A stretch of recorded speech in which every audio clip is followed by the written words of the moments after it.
Hello po mga kapraps. Pupuntahan po natin ang property na for sale dito sa bayan ng Kalawan, Laguna. Ang direksyon na ito ay papunta sa town proper ng Kalawan. Nasa 10 to 12 minutes travel time lang ang distansya. Tara, puntahan natin. Ang i-offer ko po sa inyo ngayon ay isang farm lot na katabi po ng isang ilog. Ang ilog po na katabi nito ay marami na rin pong mga pumapasyal at mga nagsuswimming. So dyan po may mga cottage na po yan dyan. Tapos ito po yung right of way ng property. Tara, puntahan po natin.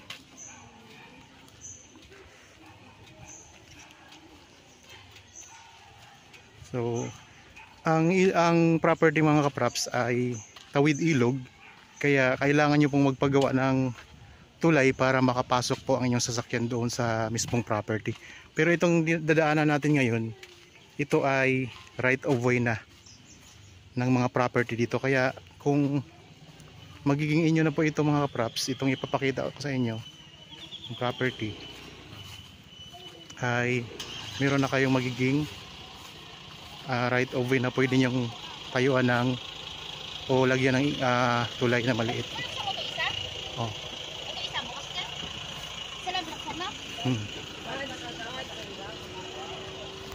Ikaw nakakama sa kanila doon? Apo. Nasa taas na sila eh. Yan, so dito po bali ang property mga kapraps ay nabanggit ko kanina, tawid ilog siya. Ayan lang po, ito yung boundary ng property. Yan. So dito, pwede tayong magpagawa dito ng isang maliit na tulay. Mayroon ng island para lagyan ng poste ng tulay. Tapos ayun lang po ang property. Dito mga kapraps, marami na rin mga cottage na mga tinatayo. Pinaparentahan po yan. So ito yung ilog mga kapraps, malinis po ito. Mula dito, ayan may mga property din mo tayong mga kaharap ng binebenta natin. So sa ngayon, tatawid dito, tayo dito sa ilog mga kapraps. Pwede naman tayong pansamantalang dumaan muna doon, mayroong tulay doon. So ngayon dito na tayo dadaan para mas shortcut mga kapraps.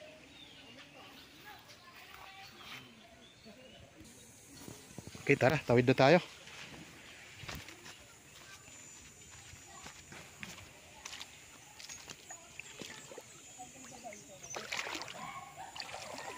So mababaw lang po ang tulay mga kapraps, ang ilog mga kapraps.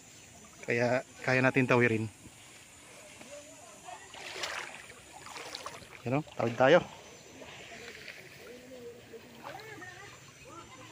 So may mga nagsuswimming na doon. Ang sukat ng property na ating pupuntahan mga kapraps ay 2.1 hectares. Ito ay titulado. Ang presyo ay makikita nyo sa description box at sa title nitong video. So yun ang ilog mga kapraps, running water po ito.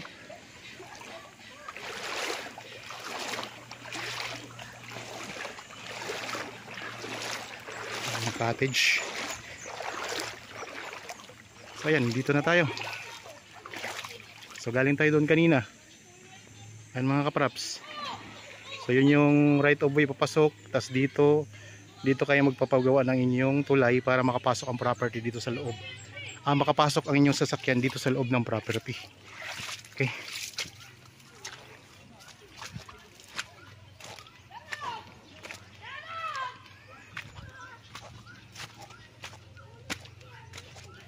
Yan.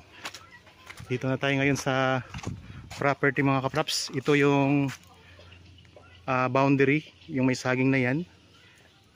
Tapos papasok tayo.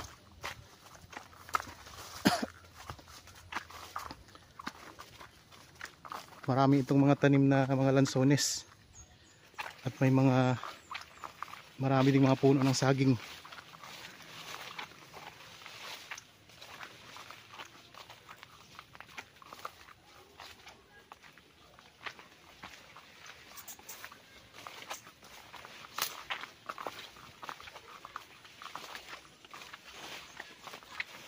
Ayan ang ilog mga kaprops, oh. Ikutin natin tong loob ng property. Ayan, may mga lansones din. Marami din pala itong mga lansones mga kaprops.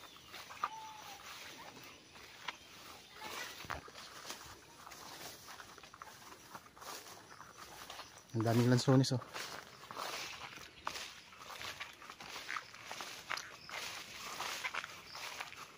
Saging.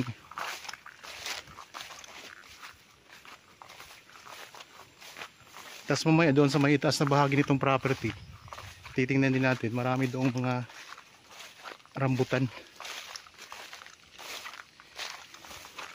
Yan, dito patag ang lupa, tapos elevated siya mula sa ilog mga kaprops.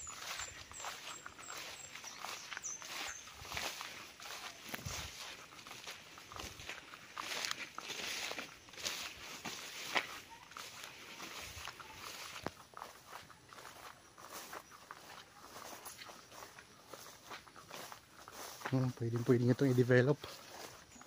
Ganda ito pag na-develop na. Pwedeng magtayo ka ng resort. At actually mga kaprops, marami ditong resort na malalapit sa property. Yan, no? Elevated siya mga kaprops mula sa ilog.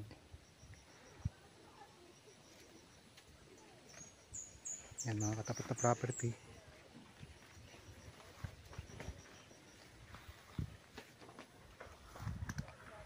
Okay, tuloy tayo sa pag-iikot dito.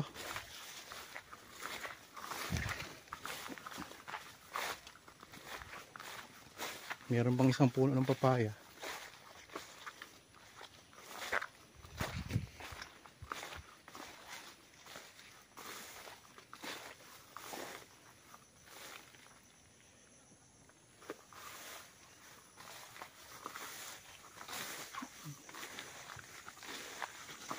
Pag nalinisan to, konting linis lang nito mga kaprops, makikita nyo ang ganda ng property na ito.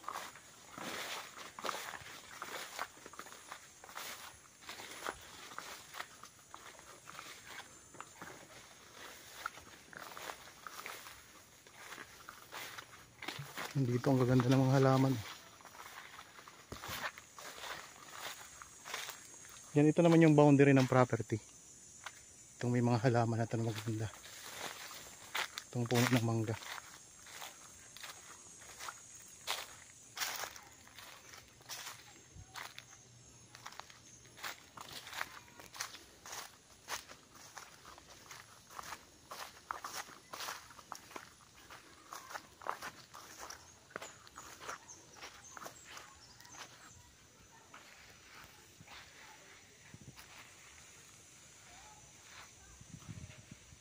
Yung property na yung katapat natin ay binibenta din mga kaprops. Kung sakaling gusto nyong bilhin yan, tapos dyan ako kayo gagawa ng tulay, pwede rin man naman po. So nasa inyo na po, kung may budget pa kayo, pwede nyo yung bilhin property na yan, tapos dyan na kayo magpapagawa ng tulay papasok dito. Okay, balik tayo dito sa loob. Yan, may puno ng mangga.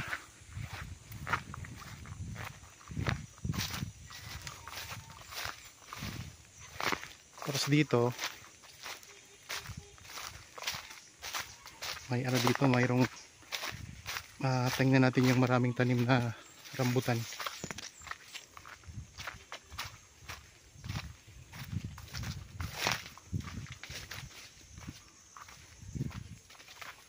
Dito sa part ng property, ang daming mga tanim na lansones. Tapos ayan, mga rambutan mga kaprops, oh.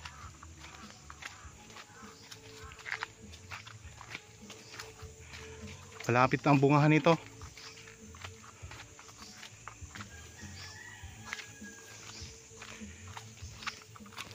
Yan, meron ding puno ng durian. Ito mga kaprops, puno ng durian.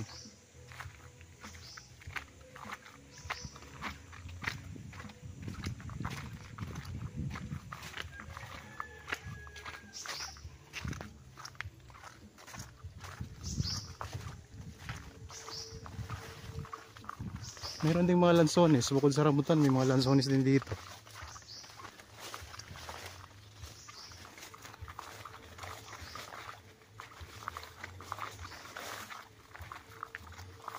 Ulitin ko lang po, ang sukat nito mga kapraps ay 2.1 hectares dito sa bayan ng Kalawan, Laguna. Ang mga tanim sa loob, mga lansones, mga saging, mga puno ng rambutan, mayroong durian, may puno ng mangga, at marami pang iba.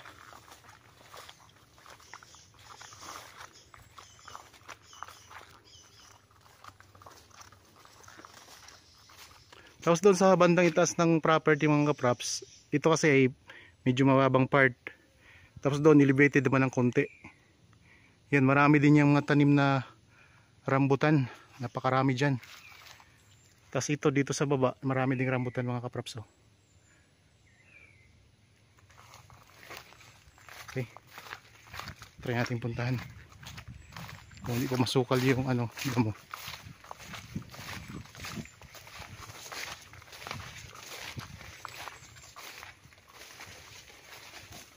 Puntahan natin yung taas.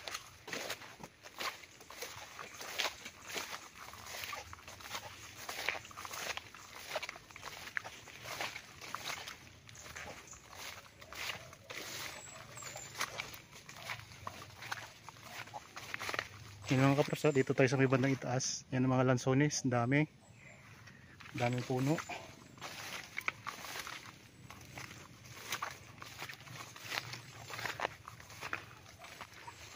Dito mga lansones yan.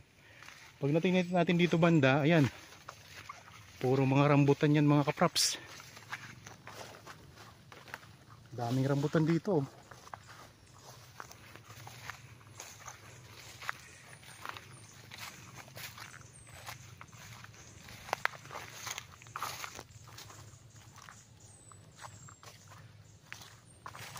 Yan, patag na patag din ang lupa dito mga kapraps.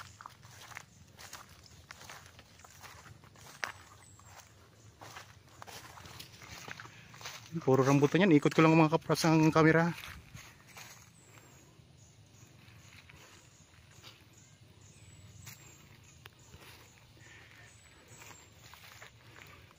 Mura lang ang benta nito. Makikita nyo po sa description box at sa title nitong video ang presyo ng lupa.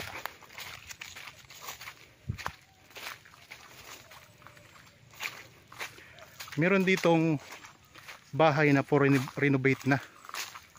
Ito ay nasa loob ng property mga kapraps, kasama na po yan.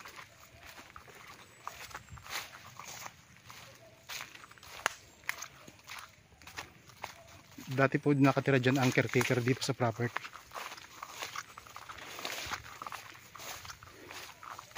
Ganda.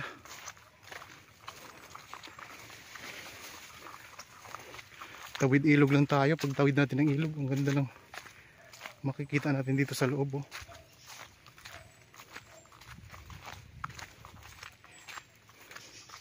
Yan yung bahay na pwede nyo nang i-renovate. Dating tinirahan ng caretaker mga kapraps. Yan, may mga puno din dito ng mangga. Oh. Maliit pa nga lang.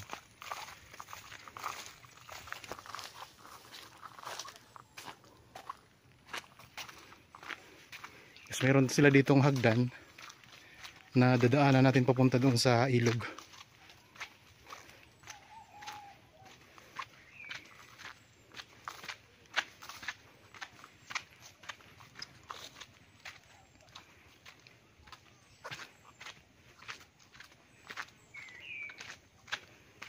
Yan mga kapraps, so, samahan nyo po ako. Inikot natin tong property na to.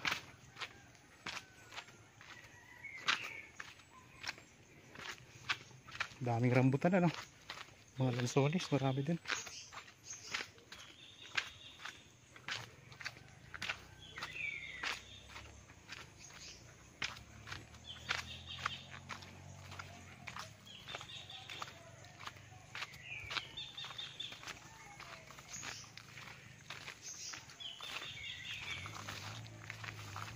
Gandang property to.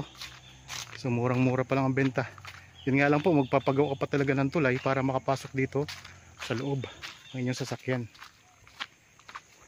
Pero hindi naman ganun kalawak yung lalagyan nyo ng tulay mga kaprops. Kasi may island po yung ano, yung sa may tapat ng property para pwede nyo lagyan ng ano, poste. Okay, balik po tayo dito ulit.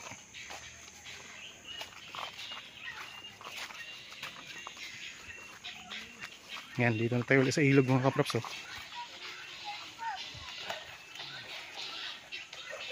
So galing tayo doon kanina.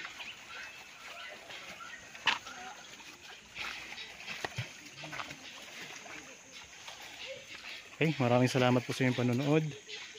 So para po sa mga bago pa lang sa aking channel at napadaan lang dito sa aking channel, huwag niyo pong kalimutang mag-subscribe at pindutin na rin po ang notification bell para maging updated kayo sa mga bagong property na i-offer namin sa inyo. Patawid ulit tayo ng ilog.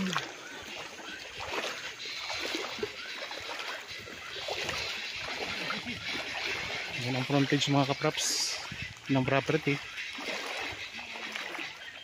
Tapos dito, yung sinabi ko kanina, dito kayo pwedeng magpagawa ng tulay kasi ayan po ang right of way papunta dito sa property. Yung pinanggalingan natin kalsada kanina.